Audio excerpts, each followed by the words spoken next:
Good morning, my friends. It's your girl, Cassandra, coming at you with a short video. I am actually just going for a walk here around my neighborhood. And there's a couple of housekeeping things I wanted to hit y'all up about, but I also wanted to let y'all in on a conversation that I just had with someone. So quick housekeeping. For those of you who joined the Clubhouse yesterday, oh my goodness, we had a phenomenal time. It was such a blessing to be able to do that room for the first time. We had an amazing conversation. Yesterday, we kind of unpacked identity and how important it is to our destiny for us to understand who God is and who he created us to be in order for us to be successful. Because, everything that the enemy tries to attack concerning our destiny and our purpose, he's going to attack the character of God so we don't trust him and we don't pursue the things he's calling us to. And then he's going to try to make us doubt who God created us to be. So it's very, very, very important. I'm going to try to do a recap video here. Hopefully by the end of this week, no promises. I have the privilege of speaking at a women's conference this weekend. And so this week is kind of busy as I try to get prepared for that. But I just wanted to let you guys know that we're going to be doing those Clubhouse meetings every Tuesday.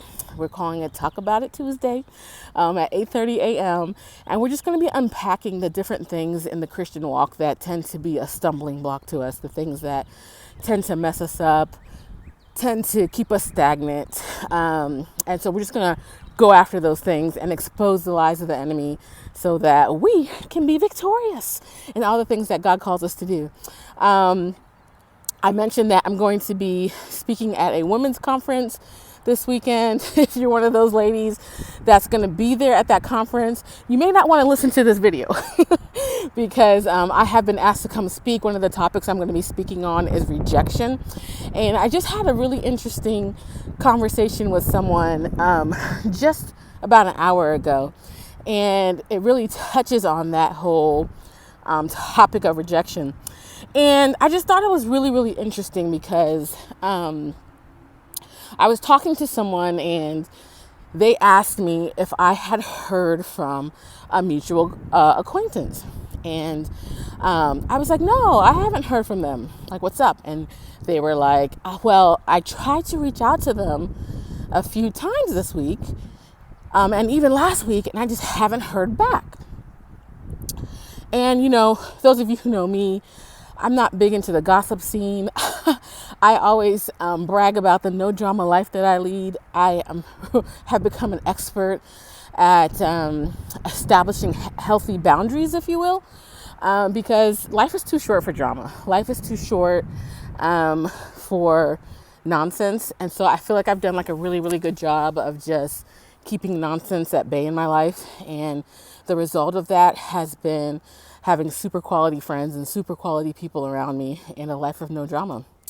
So for the most part, if my opinions about other people or, my encounters with other people, if they're negative, usually I just kind of keep those to myself, But, I felt as this person was asking me about this acquaintance, I felt like Holy Spirit prompted me to be like, tell them what you've kind of experienced. You don't got to go real deep with it, but just kind of explain to them what has been your experience with this person. And so I opened up and I was like, well, what they were saying was they had reached out to this person a few times over the last couple weeks, and this person just hadn't responded. Nothing, no text back, no call back, no nothing. And so to kind of help them feel a little bit better, I was like, well, I just want to let you know that I've experienced the same thing with this person. Like, I wouldn't take it super personally. And I shared that what I had noticed was I could leave this person a message. I could send them a text message. And literally 90% of the time, this person will just never respond back to me at all. And if they do, it's like weeks later, maybe even months later. And usually it's because they now have a question for me or they have something that they need from me. And so they're kind of like, oh yeah, I saw your message. And then it's like, by the way, can you do XYZ for me or whatever? And so I explained to this person my experience, and I was just like, yeah, I wouldn't take it personally. Like, I kind of experienced this too. And they seemed really, really sad. This person was really, really sad. And they were just like, I don't really understand it. And then the other thing that I shared was, but I have noticed that there's another mutual friend in our circle. I was like, when this person reaches out to this unresponsive person, I said, they always hear back from them right away. So, I said they seem to have a pretty good relationship. I said, so if like it's an emergency and you need to reach out to this person, maybe you need to reach out to so-and-so and you'll get a response back faster. Me, the task-oriented person, the most effective way, I'm just kind of giving them pointers. Like, if you really need to get in touch with them, I would reach out to so-and-so, and you probably get a response back pretty quick because they seem to respond to this person pretty quickly. And the person I was talking to just really seemed really, really sad. And they shared that, they were like, well, that's kind of a shame. I really care about this person, and I really want to be close to them and blah, blah, blah. But they don't really seem to want to reciprocate that. I don't know if you can hear this little doggy barking in the window. And so, as I was sharing that with them, the Lord dropped a couple things into my spirit. And the reason why I said, ladies going to this retreat, don't listen, because one of the topics I'm going to be speaking on is rejection. And the blessing of rejection. Oh, I know. It sounds crazy, right? Rejection? A blessing? Say what? But, one of the things that I felt to say to this person was, sometimes rejection is a way that God will use to expose the people in your life that don't need to be in your life. I'm not saying all the time. And coming from somebody who has experienced quite a bit of rejection in my own life, I'm not saying that rejection is God's purpose and plan. Not at all. Don't get it twisted. Don't misconstrue what I'm saying. Don't add extra stuff. But I have certainly found that sometimes that these doors that we're banging on and knocking on that don't seem to be opening, it's because it's not God's will for them to be open. And that can be regarding relationships as well. One of the things the Lord dropped in my spirit as I was talking to this person was the story of Abraham and Lot. And I was just like, sometimes we're constantly trying to hold on to relationships or bring relationships into our lives that are toxic. They're not for us. Like Abraham, the Lord told Abram to leave your entire family and to go into a land that I will show you, right? So why is Lot part of the paddy wagon? Like, why is he in this group? He was supposed to take his immediate family, his wife, and his livestock, and he was supposed to dip and go into a land that God was going to show him. Somehow, in the deal, Lot kind of finagled himself into the caravan of people going into the land that God was going to show Abram. And if you know the story, you know that a whole lot of drama went down because Lot was there. You also know that Lot was also pretty selfish. And when they finally got to where they're going and to try to divvy up the land, like, he was all about getting the best of the land, which turned out to not be the greatest thing, and, Lot was tied to that whole Sodom and Gomorrah thing. Like, sometimes the people we're trying to bring along or we're trying to stay close to are not the best for us. I'm trying to think of the other example he gave me too was Moses, when he commissioned Moses and told Moses what he was supposed to do. And, Moses was, so insecure. He didn't feel like he was the man for the job. And again, it's going back to the topic we talked about yesterday. Talk about it Tuesday, your identity. How important is your identity to your calling? If you don't know who your God is and who you are, who he created you to be, when he calls you into purpose and destiny, you're going to be second guessing it and asking for accommodations. He's like, oh, could you please let me bring Aaron? Could you please let me bring Aaron? because he wasn't confident in his God and confident in who God created him to be. He didn't believe he could do what God was calling him to do, or he wasn't confident to do it. So what happens? He asked for Aaron. Okay. Do y'all remember who created that golden calf when they were in the wilderness? While Moses was up on the mountain communing with God and getting the instructions for the people? Yes, that was your boy Aaron.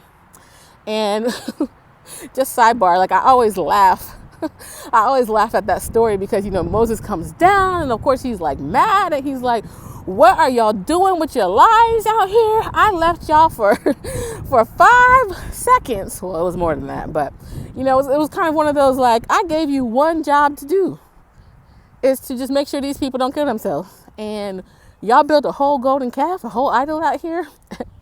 And Aaron's all like, the integrity of Aaron.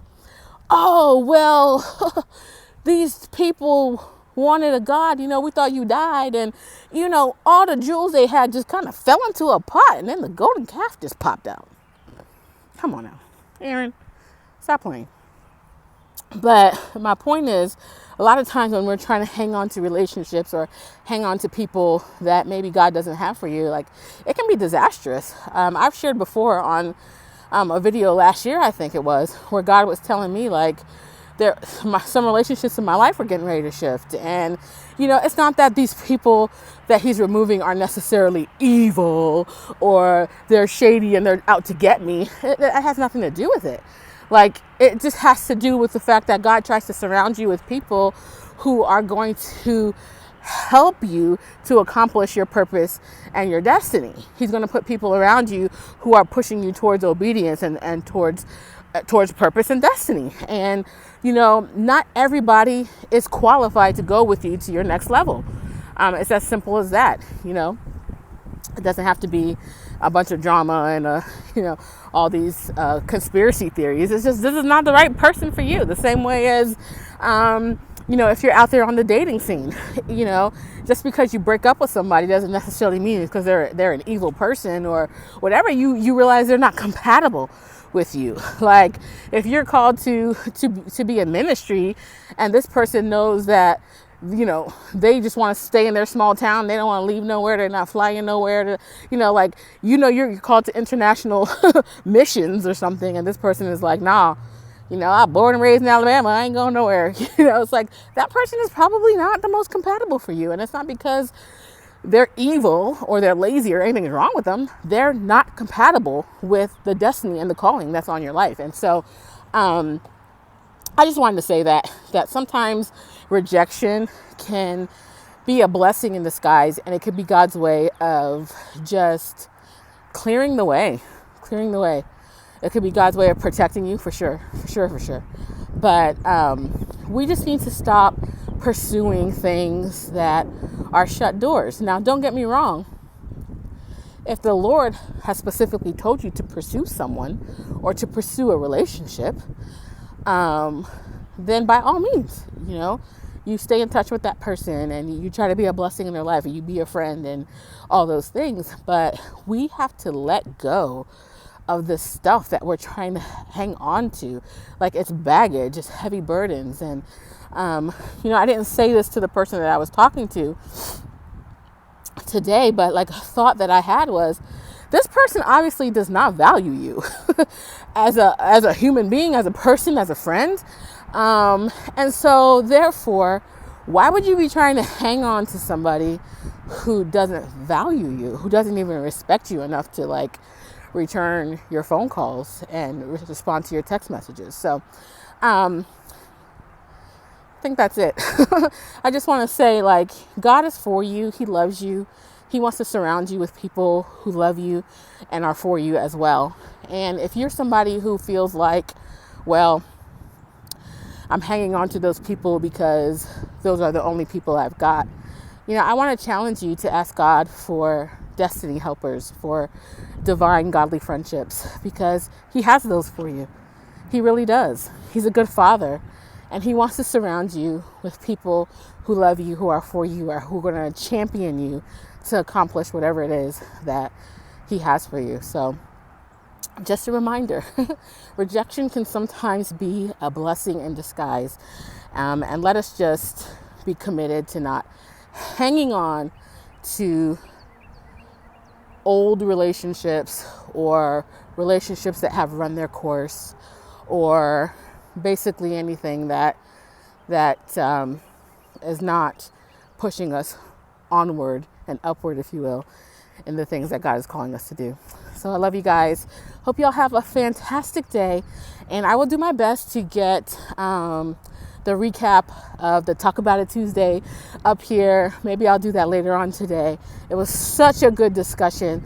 And just a reminder, if you're out there on Clubhouse, go and find me. I'm Cassandra Bell, CASSANDRABELLE. And I'm planning to Talk About It Tuesdays every Tuesday at 8:30 a.m. Yesterday we wound up going for 2.5 hours. That was not the plan at all, but that's just the way it kind of worked out.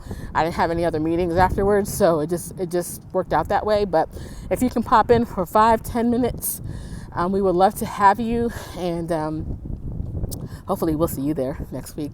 Love you guys. Love to hear your comments. So put them on down there. See ya and talk to you later.